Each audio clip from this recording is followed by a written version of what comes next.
बहुत सारे लोगों की तरह क्या आपको भी लगता है कि यूनिवर्स या मैनिफेस्टेशन से आप जो मांगोगे आपको वो मिल जाएगा? नहीं, आप जो उससे मांगोगे वो आपको नहीं मिलेगा। आप जो ऑलरेडी हो, जो आप फील करते हो, वो आपको मिलेगा।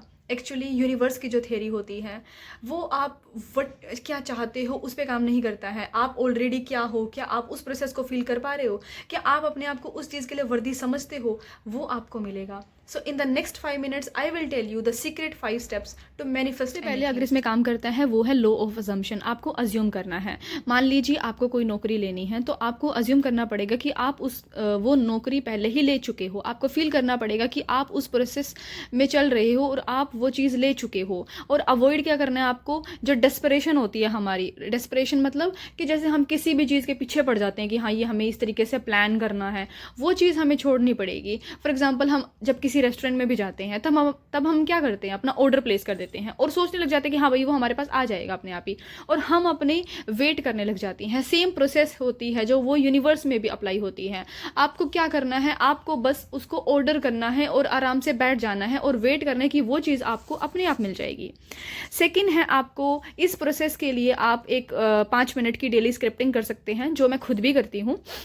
बस इसका एक रूल होता है कि आपको प्रेजेंट टेंस में लिखना है, ठीक है, और आपको अपनी जो डिटेल्स है वो पूरी डिस्क्राइब करनी है। अब आप पूछोगे क्या इसको लिखे बिना काम चल जाएगा? इसके लिखे बिना भी काम चल जाएगा, बट इसको लिखने के पीछे का रीज़न ये है क्योंकि हमारा जो सबकॉन्शियस माइंड होता है वो जैसे ही हम लिखते चले जाते हैं वो चीज़ें हमारे दिमाग में चली जाती हैं ईजिली, एज़ कंपेरिजन टू जो हम सुनते हैं या जो हम अपने आप ऐसे ही सोचते हैं, उसके कंपेरिजन में हमें लिखा हुआ ज़्यादा याद रहता है, तो हमारा माइंड अपने आप ही सिग्नल दे देता है।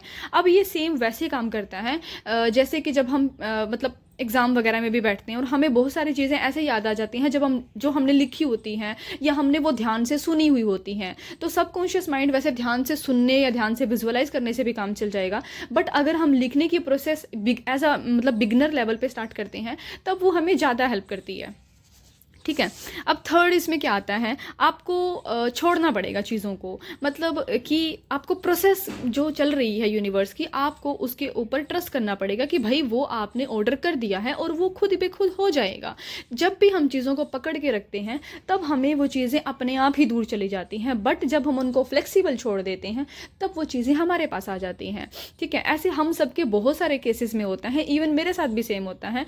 पर हम ह्यूमंस को एक चीज़ को अपने माइंड में ध्यान रखना होता है कि हमें हर चीज़ को उसके भरोसे पर छोड़ देना चाहिए कि वो प्रोसेस है और वो चल रही है और वो अपने आप आ जाएगी। क्योंकि जैसे जैसे हम अपने माइंड को एक डेस्परेशन में लेकर आते हैं वो चीज़ें हमसे खुद दूर होती चली जाती हैं, क्योंकि ये एक लॉ ऑफ अट्रैक्शन होता है और ये आम लाइफ, हर इंसान की आम लाइफ में काम करता है, ठीक है।